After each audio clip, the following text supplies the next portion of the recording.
afternoon, good evening. Welcome back sa ating channel, It's a Trop. So, tanghaling tapat. Dumuulan ng mga nakaraang araw, ngayon ay mainit. At napakalakas ng hangin. At yung may nagtanong po sa atin kung ano daw yung growing condition ng mga halaman natin ngayon na bagong dating. At ano yung mga difference ng kanila pong setting ng pag-aalaga. So kung mapapansin nyo dito, mapa highlands, intermediate o lowlands ay magkakasama yung mga plants natin. Pero paano nangyari yun? Di ba nga, pagka lowlands, pagka highlands, kailangan, di ba, medyo high humidity, ultramorphic yung media, at so on, no? Yung sunlight exposure, no? Iba-iba rin, pati temperature. So, paano natin nagagawa dito yun na same na lugar pero iba-iba yung mga nakalagay, no? May lowlands, intermediate, and highlands. So kapag may mga halaman na nagre-require ng high humidity, ang ginagawa lang naman natin ay naka-cover ng mga tulad dito, ang tawag dito, plastic container o yung box kung saan sila nakalagay, no? So packaging materials lang yan. So, pero yan, so, kumbaga tingnan nyo, tanghaling tapat, mga 1:30 ngayon o mga 2:00. Pero tingnan nyo yung mga dew ng ating mga Andromeda. Grabe, diba? Hindi lang yan isa or dalawa. Pero kanina umaga nagdilig ako, pero hindi siya napasukan sa loob. Pagka minsan mainit talaga at ilang araw na hindi siya nadidiligan, ginagawa ko, pinadadaan ko lang yung tubig sa gilid. Tulad din dito. Etong mga nepenthes, hindi ko naman talaga sila nilalagay sa ganito, pero napansin ko, nag-acclimate sila o yung time na normal naman yun. Pero gusto ko kasi ma-preserve yung dami ng magandang picture. Ayun, natutuyo yung mga picture.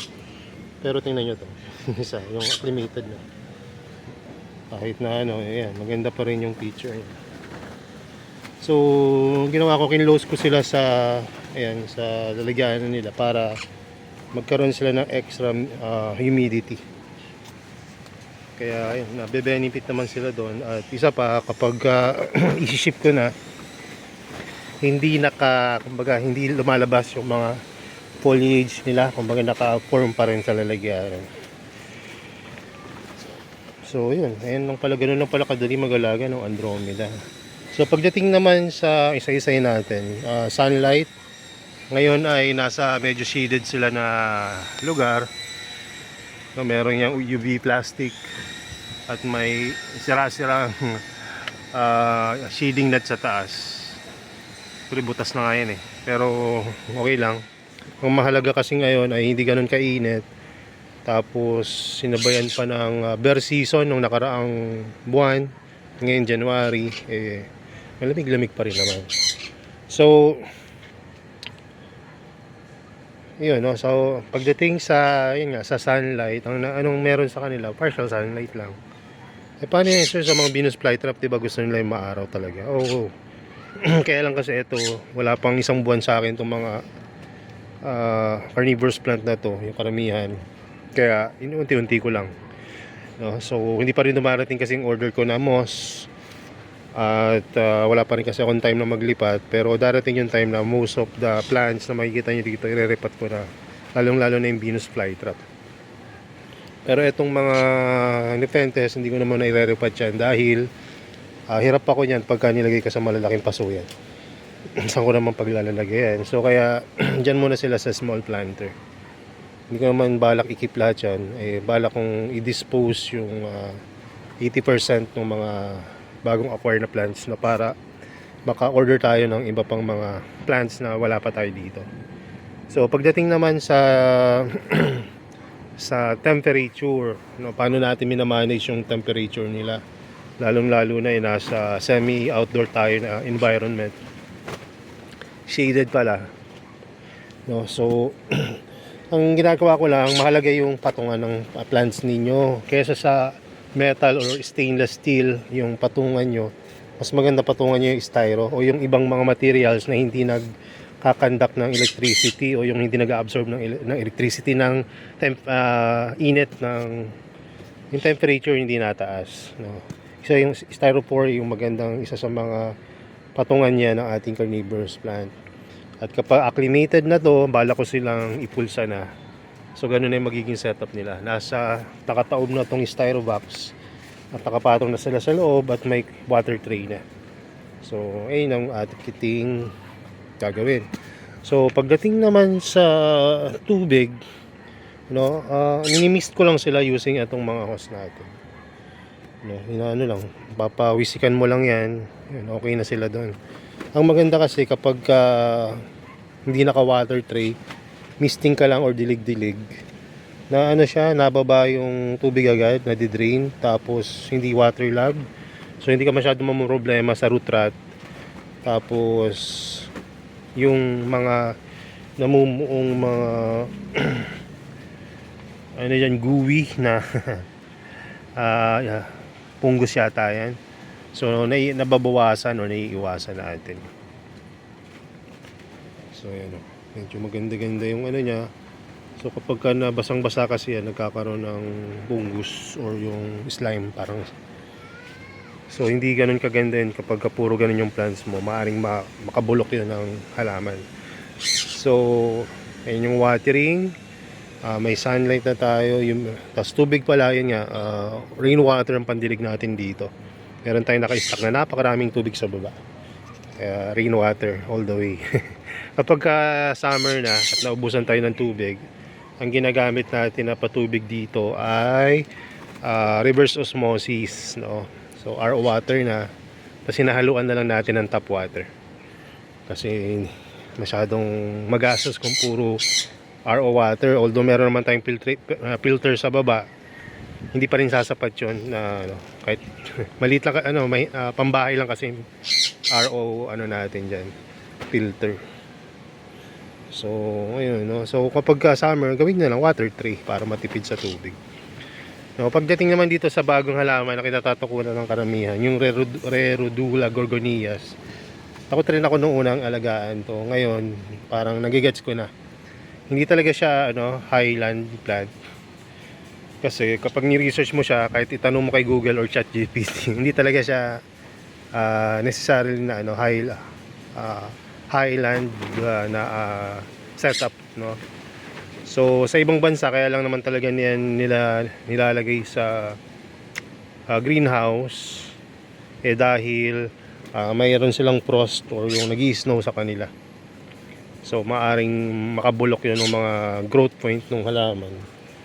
So ayun, kasi tabing dagat tumutubo to. So gusto nila yung medyo maaraw, no. So ba't hindi ko ilabas, no? Pala ko nang ilabas yan, kaya lang kararating na nga lang. So acclimation, kung hindi nyo pa kabisado kung paano mag-acclimate tong halaman, sa madaling salita, ang pag-acclimate po ay pagsasanay lang nung new halaman na bagong dating, no, mula dun sa dati niyang growing condition papunta dun sa bago.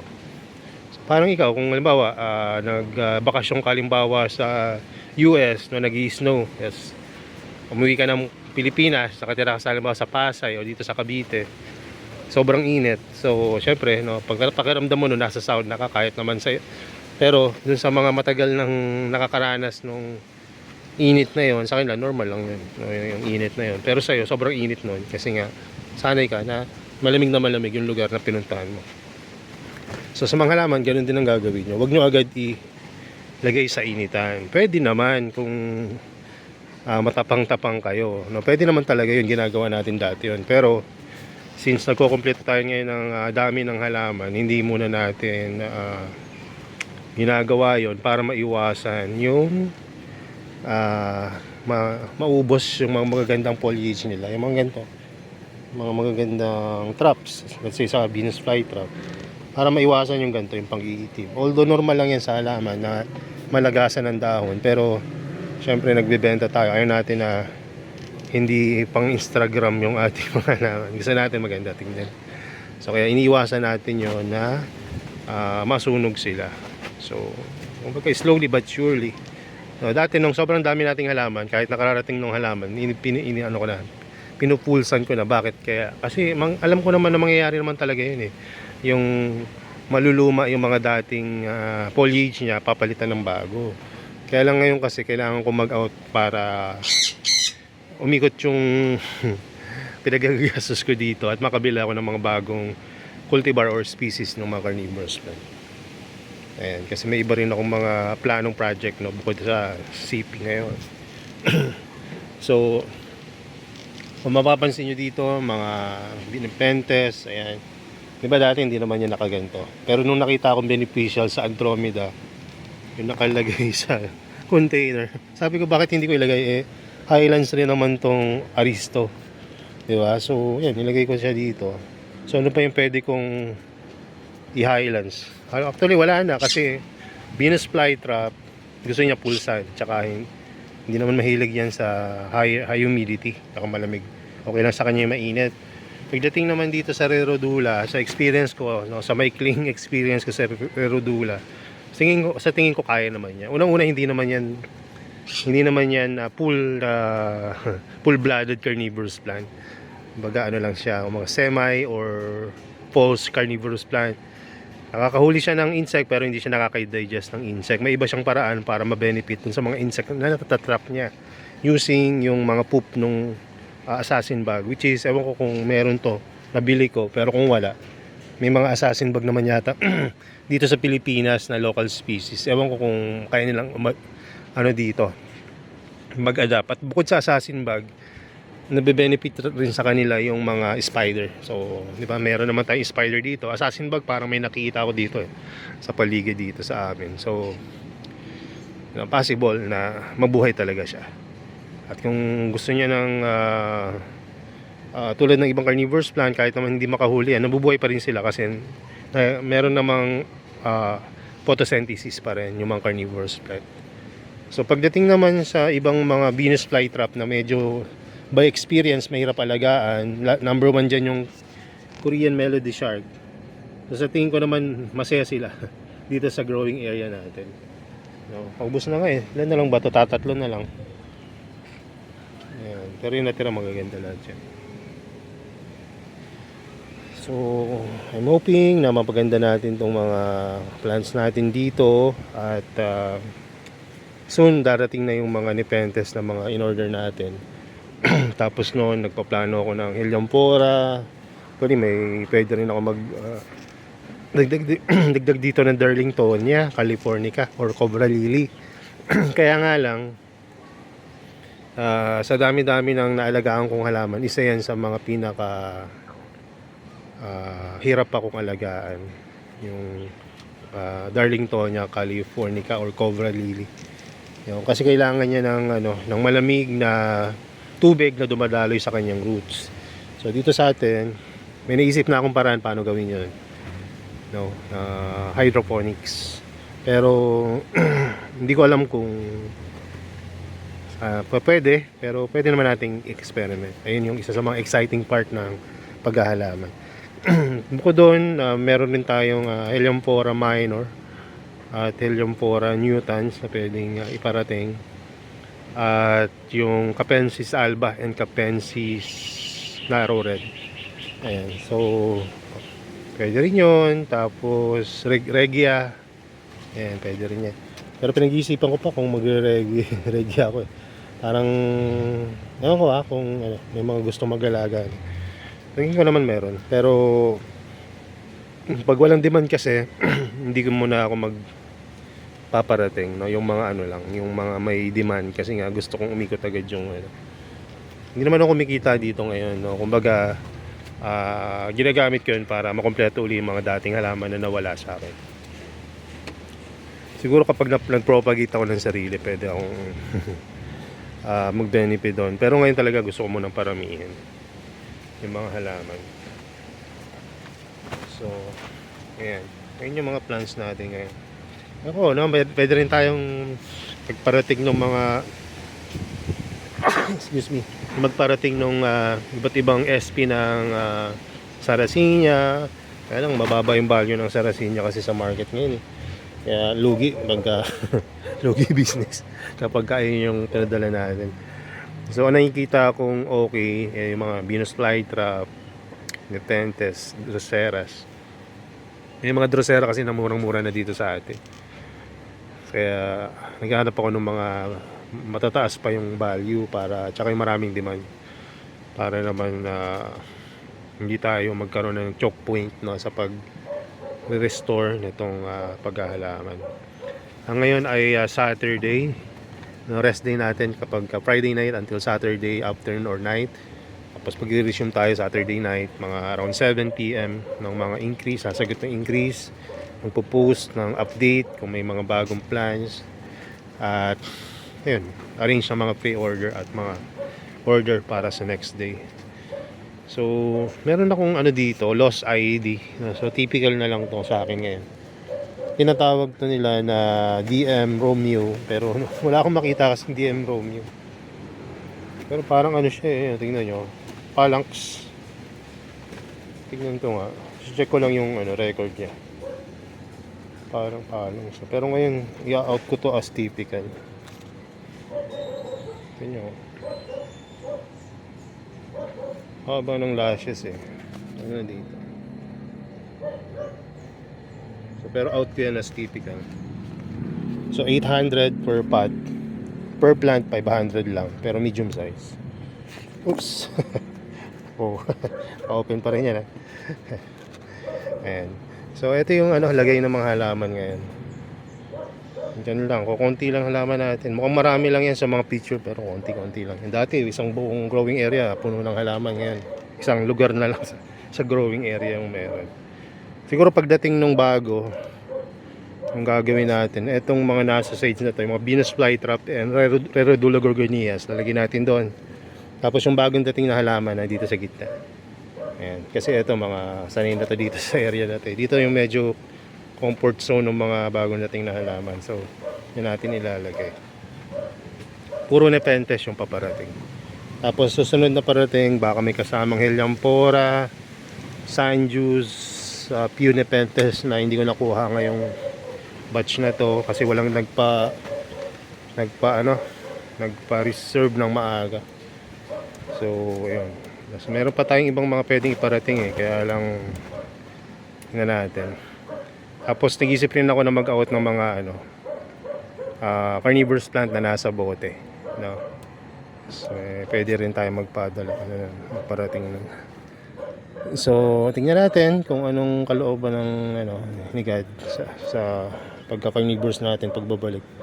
At nagpapasalamat pala ako dun sa mga tumangkilik nung pagbalik natin. Ganun din dun sa nag-tag doon sa mga dating keeper ng carnivorous plant. Actually hindi lang sila yung keeper, kundi mga Hokage yan, tawag ko dyan Hokage, kasi sila yung mga nauna talaga. Sila yung mga pinagtatanungan ko nung hindi ko pa alam kung paano buhayin yung B52 ko, DX, DCXL at yung paborito kong Scarlatin, no? Talagang talagang pagka first time nyo mag-alaga ng carnivorous plant, talagang para kayong mag-uumpisa talaga sa umpisa, sa wala. Kasi kahit na nag-aalaga na kayo ng halaman dati, iba yung pag-aalaga ng carnivorous plant, di ba? Regular na halaman, kailangan mo ng matabang lupa, di ba? Magandang sikat ng araw, no? Didiligan mo.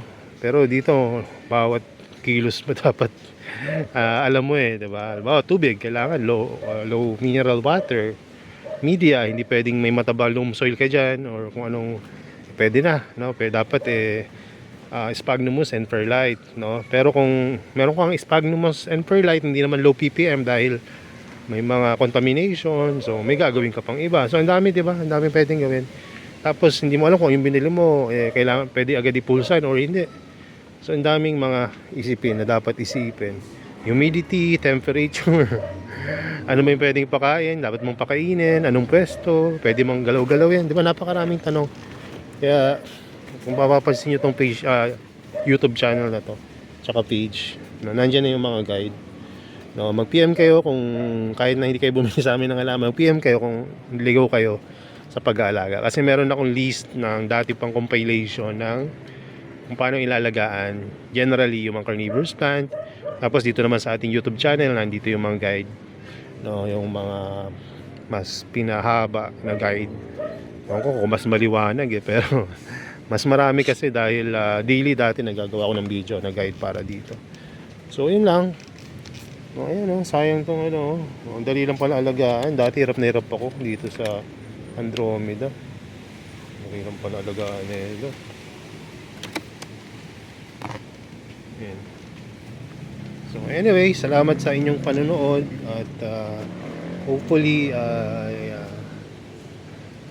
mas makakita pa tayo ng mas maraming magagandang carnivorous plant.